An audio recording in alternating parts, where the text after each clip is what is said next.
Здравейте, приятели! Здравейте, приятели!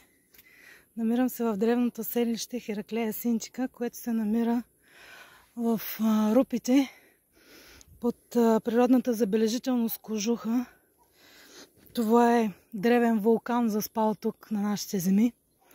Бих искала да ви покажа един прекрасен древен град, който е свързан с нашата история. С историята на траките и е невероятно красив. Другото нещо, което исках да ви кажа, следващата книга, която подготвям, част от нея се развила точно тук в Хераклея Синчика в древни времена. 3000-3500 години преди Христа. Но това е моя авторска измислица.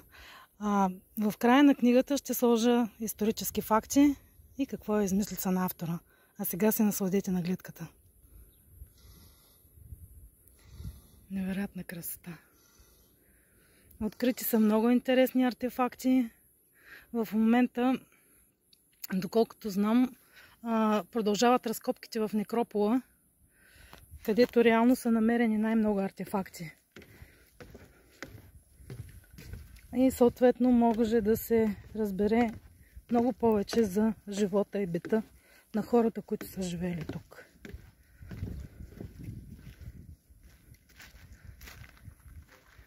Това е базилика.